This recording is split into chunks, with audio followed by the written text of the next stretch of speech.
The 49ers just keep on rolling here in free agency. Look, there's Joe Montana celebrating another signing because it's a wide receiver. It's somebody for Joe Montana Jr. for Brock Purdy to throw to. Here is Christian Kirk, Arizona native, just like Brock Purdy. 29-year-old receiver, according to Jordan Schultz. This is a one-year deal worth up to $6 million for the 49ers. And the simple instant reaction is that San Francisco has needed to fortify that third wide receiver competition. You've got Jordan Watkins there. You've got Jacob Cowing there. Obviously, both of those guys are still unproven. I think you're probably going to try to bring in a receiver via the NFL draft as well, but you want some floor there. You want a veteran who has been there and done that. And not that long ago, we're talking just a couple months ago in the playoffs, Christian Kirk absolutely exploded for 8 catches, 144 yards, and a touchdown playing for the Houston Texans against the Pittsburgh Steelers. That was a big win for Houston. I know that Houston's been a team that was driven by the defense this past season, but Christian Kirk, who dealt with a hamstring injury for a portion of the year, explosiveness numbers went down. He was healthy by the time the playoffs rolled around, and he delivered big time for the Houston Texans. Now he's got a chance to deliver for the 49ers. They've already added this guy right here, Mike Evans. Salary cap piece actually just dropped like 2 minutes before the 49ers signed Christian Kirk up on the San Francisco Standard. Those of you who haven't seen the video yet from this morning, the salary cap hit for Mike Evans this year is only $4.25 million. The 49ers have worked some true cap gymnastics that I was actually able to illustrate here in this article. Maybe I could refresh it here so it actually shows up. There you go. Here are the cap gymnastics that they worked with Mike Evans. They staggered his bonuses and pushed everything back so that they're only paying $4.25 million on the cap this year. That has given them more spending room elsewhere, including at the wide receiver position. This is obviously all coming out of the money that had been previously earmarked for Brandon Aiyuk, but it's only a fraction of the money on the cap that had been previously earmarked for Brandon Aiyuk. And Christian Kirk's cap hit's not going to be $6 million. It's going to be somewhere less than $6 million because the 49ers are so good with prorating these things into the future. Anyway, let's take a look at exactly where Christian Kirk is going to fit in for this football team. We can add him to the 49ers depth chart and their 90-man roster. Fun to do this with every single addition that the 49ers make in free agency. This is what it looks like. We're going to zoom in on the receiving room. And I yesterday added these gray shades. Gray denoted uncertainty.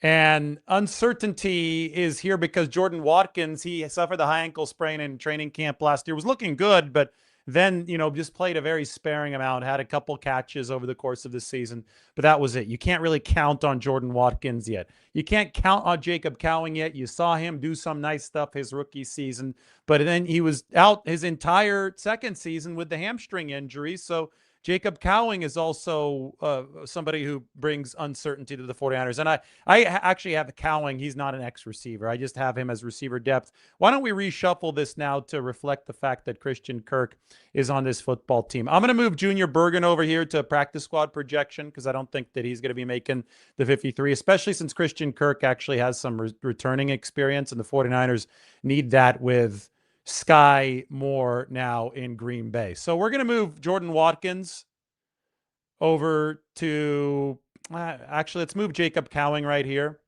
Watkins is bigger. We're going to move Watkins as a backup X, even if that's not something. Well, what we should do is put Demarcus Robinson as the backup X. He's the one that can actually play it. We can put Jordan Watkins as the backup Z. And then we're going to pencil in Christian Kirk, 1 year, $6 million, the second player named Christian on the 49ers offense, and definitely not a guy of uncertainty. You know what you're going to get with Christian Kirk. I mean, coming off a massive game in the playoffs, we're going to put him into that third slot receiver spot. So right now, if the season started today, the 49ers top 3 receivers would be Mike Evans at the X, Ricky Pearsall, the Arizonan Ricky Pearsall at the Z, and Christian Kirk, the Arizonan, at the F, the slot receiver position. And it would be the Arizonan Brock Purdy throwing to those wide receivers. You give your young guys like Jacob Cowing and Jordan Watkins a little bit more leeway as they try to compete and break into the rotation. But as we've seen over the course of the past week, the 49ers are making sure that they are raising the floor and the ceiling of this team as much as they can in the short run. I mean, these one-year deals, even with Mike Evans, it is not a commitment beyond 1 year. They are pushing chips in right now. They're going for it because they realize that they won 13 games in 2025, and you don't win 13 games unless you have something special going on in the building, especially given the fact that they were in a reset year salary cap wise last season, and especially given the fact that they suffered so many injuries. So you bring in somebody like Christian Kirk. Good hands, has been well under a 10% drop rate throughout his NFL career, and he could deliver good yak. I think he didn't deliver the yak last season for the Houston Texans, but I think the hamstring did slow him down. But in prior years, you saw really, really good yards per reception numbers for Christian Kirk that you don't typically see for a 5'11 receiver who's going to be doing a lot of work out of the slot, because they're not going to be catching a whole bunch of passes far downfield. But he was very good with the ball in his hands, and he was excellent with the ball in his hands in that game that I'm sure the 49ers scouted in the playoffs, where they went into Pittsburgh and Christian Kirk just went crazy with those 8 catches for 144 yards. He can also block. The one thing I like about Christian is that he's always had a nice and strong, thick frame to where he's not just going to blow over in a strong gust of wind. He should be able to block, and he should be able to deliver some of the physicality that the 49ers will need out of a third wide receiver who's moving closer to the inline part of the formation. And obviously, that has been a really, really big emphasis for San Francisco over the course of this offseason. They were not good blocking on the perimeter back in 2025. That really cost them. We've seen it in the run offense splits for the 49ers. The rushing 10 plus yards downfield was way down because they didn't have guys effectively blocking that much further downfield. So that's something that the 49ers would like to fix, and they're not going to fix it all in one fell swoop. And there are concerns about Mike Evans and his availability coming out of the 2025 season, in which he only played 8 games. And there are going to be some concerns about Christian Kirk's availability, which is why this is not a mega deal. This is a receiver probably toward the end of his career. He's 29 years old now, not in his prime anymore, somebody who has missed a considerable amount of games over the course of the past 3 seasons. As you can see, season-ending injury in 2023, season-ending injury in 2024, didn't play after that Week 8 game here against Green Bay. And then in 2025, he was dealing with the hamstring, but he actually strengthened as the season went along. That's the fact that he ended the season on a good note with that playoff performance against Pittsburgh, instead of ending the season hurt like he did in 2023 and 2024, obviously a stock up moment for San Francisco. So they add somebody who used to be in the NFC West too. That's also worth noting. I remember the 49ers playing against Christian Kirk back when he was at the Cardinals. Then he moved over to Jacksonville. And it's really funny because as I've invoked Christian Kirk's name when talking about how the receiver market has cooled off. Like Jawan Jennings is still looking for a football team right now. And I think Jawan Jennings wanted 20 million plus, and he's not going to get that. But the 49ers were able to get Mike Evans for 14 million and change. They obviously get Christian Kirk for 6 million, but he was never expected to go for double digits. But just in general, the very top of the receiving market is no longer breaking scales the way that it had over the course of about a half decade. And I trace that all the way back to when Christian Kirk, the man the 49ers signed right now, signed a long-term deal with Jacksonville in 2022 for $17 million a year. And at the time, I'm like, okay, Christian Kirk is a solid wide receiver, but $17 million a year with Jacksonville, that seemed, at the time, it seemed very steep. It seems that the receiver contracts have actually come back down to earth. Now, what earned him that contract is that this guy was a 1,000-yard receiver. in 2021 for the Arizona Cardinals. That was the height of the Cliff Kingsbury era. So you had Kyler Murray and Cliff Kingsbury spreading the field and attacking downfield, and Christian Kirk, I think, working out of the slot in that offense really, really thrived. His reception percentage was at a career high at 73%. He caught 5 touchdowns, but it was also the highest of his Arizona career, the 83 catches, 114 targets. It set him up to get paid, and it set him up for a very featured role in year 2 of Trevor Lawrence with Jacksonville, where he caught 99 passes for a career high, 1,238 yards, cracked 10 touchdowns. And, to give you an idea of how hard it is to catch 10 touchdowns, the 49ers have not had a 10 TD receiver as far as receiving touchdowns. I'm not counting Debo in 2021, who was rushing for touchdowns. 49ers have not had a 10 touchdown catch receiver in a single season since 2004. That is the longest drought in NFL history. Well, Christian Kirk had 10 touchdown catches in 2022. So to get 10 touchdown catches is something that 49ers fans, probably a lot of them, don't remember, since it's been since T.O. did it in 2024. But Kirk was able to do it when he was in the prime of his career. No longer in that prime of his career, but still the 49ers believe that he can be an effective receiver. I can show you the stats down for the Texans at the bottom. Remember, the most significant damage that he inflicted was with the Texans in that postseason game. And Mike points out that C.J. Stroud was pretty terrible last year, which I think is a fair call out. He's going to be playing with a lot better quarterback, Christian Kirk is, than C.J. Stroud. I think that's actually the tweet right now. Christian Kirk gets a massive QB upgrade from C.J. Stroud to Brock Purdy. That is significant. That is very significant. I think that's the best point so far. All right. That is up on X.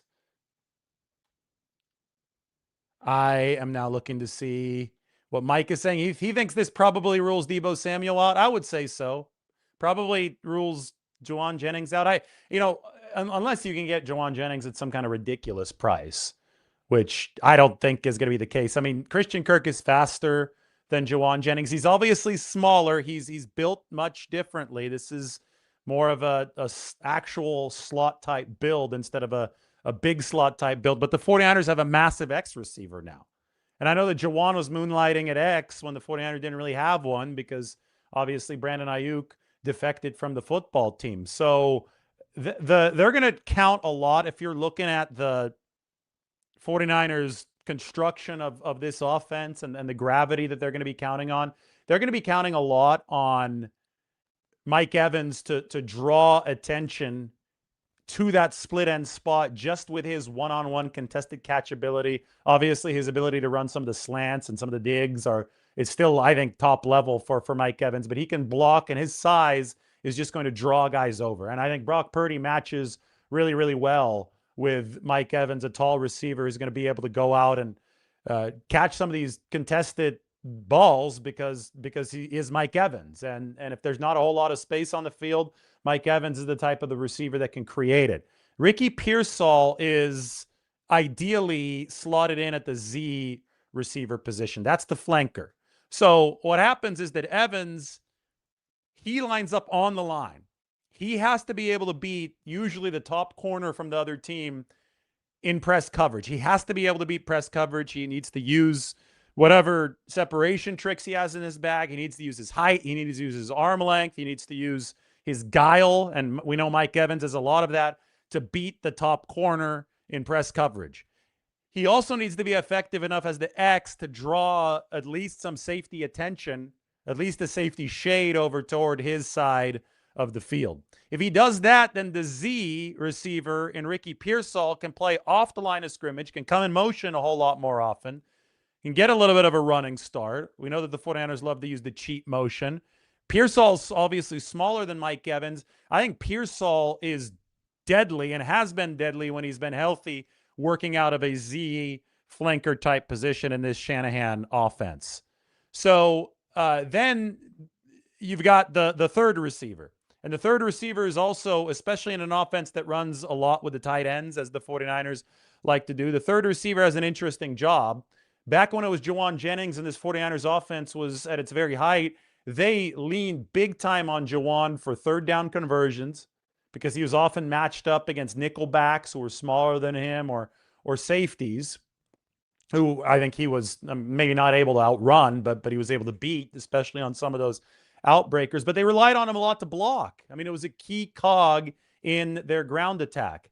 Now the 49ers have this open competition for the third receiver position that is going to include Christian Kirk. It's going to include Jacob Cowing, and it's going to include Jordan Watkins. And I'm glad that I have all the receivers listed here in the correct order. You know, Demarcus Robinson can play the X. Can he play it as effectively as an Aiyuk or an Evans? Of course not. So but you need somebody who can actually play the X to fill in when needed. And Demarcus was very valuable in that role last year, and he's not making a whole lot of money. It's a good deal for the 49ers. They can keep Demarcus Robinson around. Ricky Pearsall is that Z, and you could say, okay, Jordan Watkins can be the direct backup there, but you got to be able to play all the positions. We know how Kyle is. And then Christian Kirk, I mean, at $6 million, up to $6 million this year with a veteran's pedigree, with what he did in the postseason, that is somebody that we slot for the 49ers right into a starting position. So I would think that it rules out Jauan Jennings unless they get some kind of killer deal there. A lot of people were talking about the 49ers potentially bringing in Deebo Samuel again. I think at a certain price, it might have made sense for the 49ers as kind of a gadget weapon to take pressure off of Christian McCaffrey and somebody who could be that third receiver. But it usually doesn't work. Like the Dre Greenlaw return was notable. I know that linebackers don't have to share the football like players on offense do, but normally when somebody's a star in one place and then their abilities start to fade and then they leave, and there's a little bit of acrimony, I think, at the very end there when Deebo Samuel said he wanted to be traded and obviously wanted the football more, and there was a little bit of a stink caused toward the end of the 2024 season. It's rare to see a player like that come back to his original team, because you'd rather be somewhere else where you're more okay with your role being smaller. It's hard to come back to the original place where your role was huge and face a different, much smaller role. And, maybe Dre Greenlaw on the defensive side of the ball will face a smaller role. Maybe he's going to come off in more dime packages and the 5-1 fronts that the 49ers might run at Raheem Morris. And maybe that will be, something that he has to deal with, and something that will be difficult for Dre Greenlaw to deal with. But you don't see it happen very often at all, and especially on the offensive side. So I think if the 49ers were going to bring back Deebo Samuel, it was going to be at a very reduced rate for a very reduced role. And only if it would make sense under those parameters, and that's what made it unlikely. For somebody like Christian Kirk, he had his career heyday with Arizona, moving over to Jacksonville in 2021 and 2022. And now he's totally okay with coming to the 49ers in what obviously is a reduced role versus what he did in the past. And this, again, sets the 49ers up to bring in true receiving competition over the NFL draft. You bring in one more receiver, you draft a guy, and if there's somebody there that you like, you're not going to pick until 27. You've got 6 picks as of right now in the NFL draft. I think you are well set up to, if you like all 6 of your guys and everybody's healthy, you could carry 7 receivers on the 53, or B, somebody gets cut or somebody gets hurt and you still need one more. I mean, the guys right now that they have as real reserve depth are Malik Turner, Colton Dowell, and Junior Bergen, who's the return specialist, not even considered, I think, a serious contender to make the roster as a pure receiver. So I think this sets the 49ers up with a higher floor and allows them to really start focusing on that NFL draft. Christian Kirk had receptions in the wild card round. Listen to this. That were clocked, where he was clocked running at 20.05 miles per hour, 19.64 miles per hour, and 19.13 miles per hour. Those would have been 3 of the 4 fastest times for any 49ers ball carrier last offseason. And this one is, I mean, this guy's 29 years old, right? It gives you an idea for how much the 49ers have needed a speed upgrade. In 2025, the average GPS times had them as the 26th fastest team in football. So they were slow. They were objectively slow, and all the injuries obviously contributed to that. But when you know you're slow, when you can go out and get a 29-year-old receiver who had 3 of the 4 fastest times if they were applied to the 49ers of any ball carrier. And that was in the wild card round. That was well after all the hamstring concerns for Christian Kirk. So that's from Kyle Posey. He does a good job on social media. You can go check his stat out. I'm going to go ahead and retweet that. This is a hell of a stat. The 49ers ranked near the bottom of the league in team speed last season. And the fact that they can upgrade it with a 29-year-old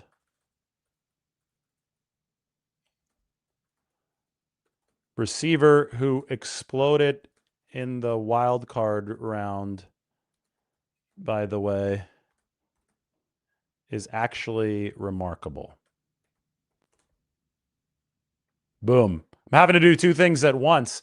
Third thing that I have to do is show you my 49ers salary cap article, because this pertains to Evans. And of course, we're going to add Christian Kirk now into the salary cap spreadsheet. But I have a few formulas that I want to share with you as far as what the 49ers have room for moving forward. Now, obviously, this was written right before they signed Kirk. I don't think the salary cap hit's going to be very big at all, though. It's 1 year up to $6 million. But I will share with you where the 49ers are at this very moment. Like, there is a rudimentary mathematical formula that can be used to estimate how much more maneuverability San Francisco has under the salary cap. And this is what I wrote up on the San Francisco Standard. So I estimate that the 49ers have about $32 million of salary cap space. Maybe with Christian Kirk added, this will be about what, a $2 million hit. So probably $30 million. So you could probably take $2 million off of all of these numbers here. But they're going to need about $9.5 million of 2026 space to sign their draft class. They're going to also have to cushion or protect about $10 million of salary cap space for in-season expenses. You know, guys get injured, you need to make signings or for a trade.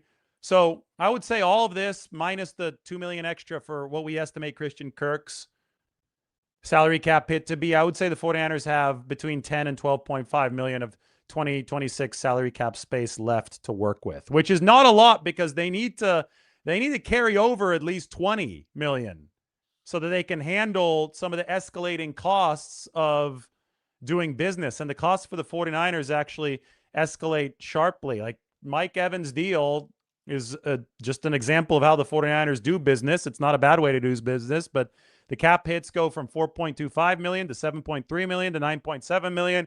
He plays all 3 of these years. Well, they still have a looming 21 million to pay. So they need to carry money over from 2026 to 2027.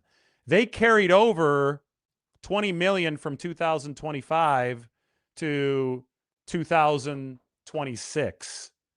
And I think the 20 million at least is what's going to be necessary moving forward from 2026 to 2027 to keep things sustainable. Well, there are a couple tricks now that the 49ers can apply that relate to the receiver position. One of them does, to open up enough space to not only handle this Christian Kirk signing well, but to also potentially go out and get Joey Bosa, maybe even get Joel Bitonio. I know that I talked about him last night. That is the left guard formerly of the Cleveland Browns. And here are those potential moves and the financial impact of those potential moves. You saw the first formula, but if the 49ers can get a new contract done for Trent Williams, then that could save over $15 million of additional salary cap space. So you have your starting amount, $32 million, which was what they currently have, 30 to 32, minus the $9.5 million for the draft class. You can get out your calculators and follow if you want. Minus $10 million, the needed cushion for 2026 in-season expenses. But then the 49ers can add $16 million or so, maybe even more, if they can get a new Trent Williams deal done by pushing the salary cap hits further down. And this is the big one right here that I know a lot of people are talking about right now. Well, they're not talking about this part, but they're talking about the trade or the cut. When Aiyuk leaves, and he will, trust me, but when Aiyuk is gone from the 49ers, they will add $6.3 million in salary cap space. If you add up all of this stuff, this is kind of the formula that I went through today on my salary cap article. The 49ers will have about $35 million of salary cap space to work with, and they need to keep that at above $20 million to carry over the unused space into 2027. So you can do the math there. 35 minus 20, that's $15 million to spend, and they just spent about, I would say, 2 to 3 of it on Christian Kirk. If they sign Joey Bosa, even if it's a $13 million a year, I think you can keep his salary cap hit down near 5. I mean, you just kept Mike Evans' salary cap hit at 4.25. It was a $14 million APY deal. Well, then 13 minus 5 for Joey Bosa, that's $8 million. And then, you know, I'm getting greedy now if I'm the GM of the 49ers, but if Joel Bitonio wants to come through for a cap hit of less than $5 million, just like Mike Evans, I don't know if you get that same discount there.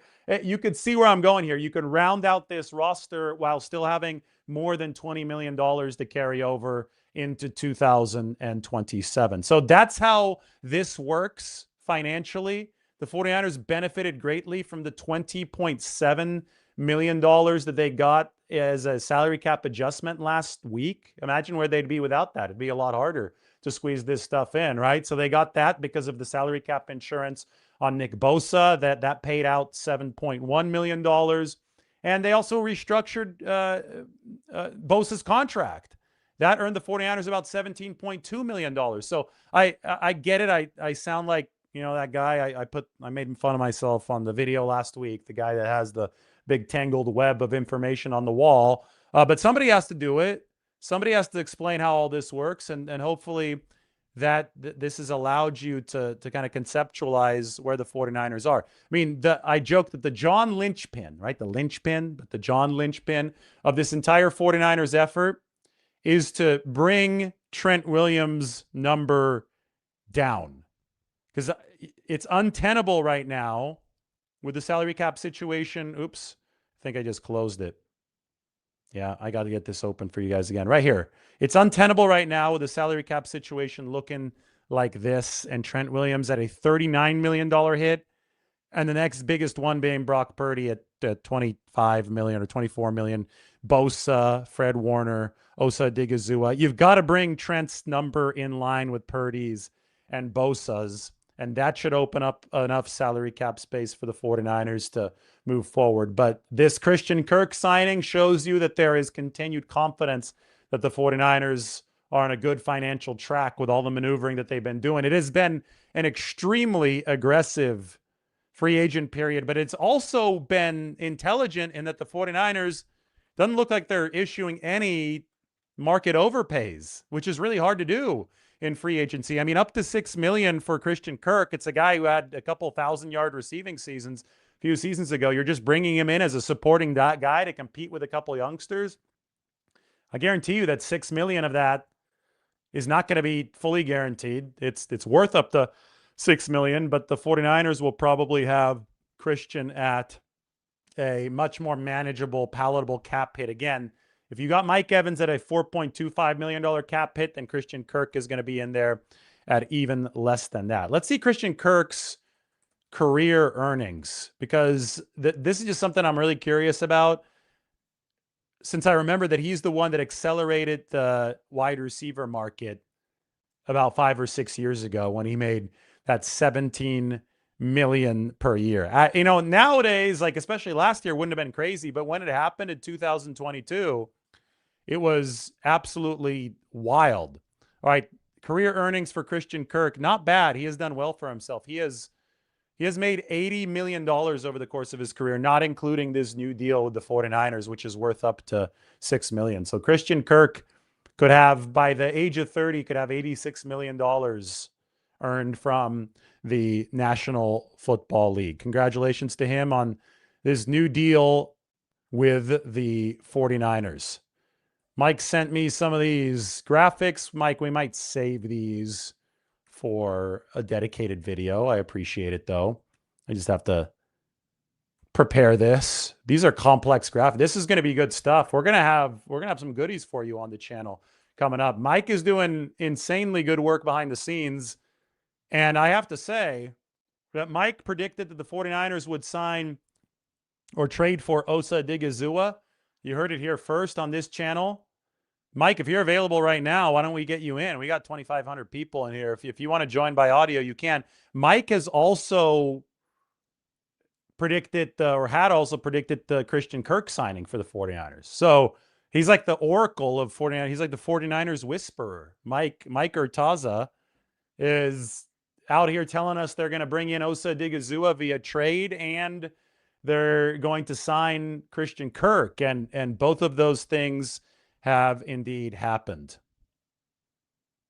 Mike says maybe tonight. He can't join us right now. He cannot grace us with his oracle's presence at the moment. So instead, I'm going to answer some of these questions. Good. We got some super chats.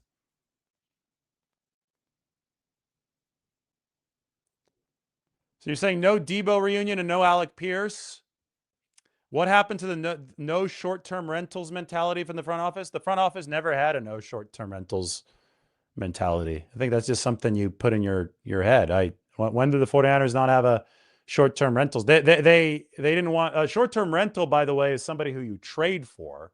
You trade draft capital for them, and you only get them for the end of the season. So if that's what you're talking about, then yeah, the 49ers don't like doing those kind of rentals, but you're trying to apply it to the Christian Kirk one-year signing. The 49ers make well over a dozen, probably 24 one-year signings every single offseason. So the question doesn't make a whole lot of sense to me, but I do appreciate the super chat. This one also from VC Nick. As long as Trent comes back, the offense will be great. And I think the 49ers very much are planning for Trent Williams to be back in 2026. Do you want me to drop the link to my Excel depth chart? Yeah, I'll drop the link to my Excel depth chart. Thanks for reminding me. I'm grabbing it right now, and we're going to go ahead and put that into the comments section. There you guys go. You can go check out the Excel depth chart. And VC Nick says, special teams set up well with Pinheiro, Corliss Waitman, the new punter. And, you know, I don't know if Christian Kirk is going to be the 49ers' first option at returner, but he is an option at returner because he's done it before, but he actually hadn't done it since 2023. And he's a little bit further along in his career. He might give you a decent floor at returner. What I'm going to do is I'm going to move Junior Bergen over to the practice squad side. It's where he was last year. So we're going to move Junior Bergen to a practice squad kick and punt returner. He was drafted out of Montana to be the specialist there. And I'm going to put Christian Kirk as a lead 49ers option here. But I still think that they've got more up their sleeve to give themselves some extra optionality at the position.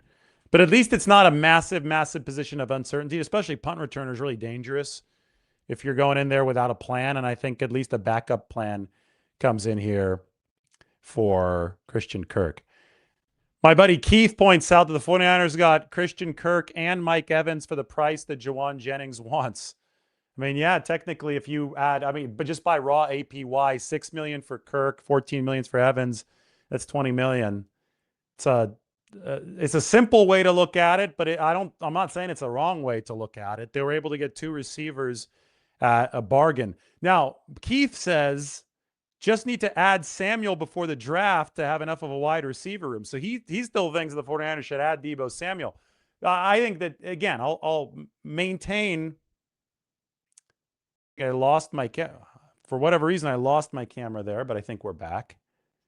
Do you guys hear me? Mike, do you hear me? Yeah, I think you do.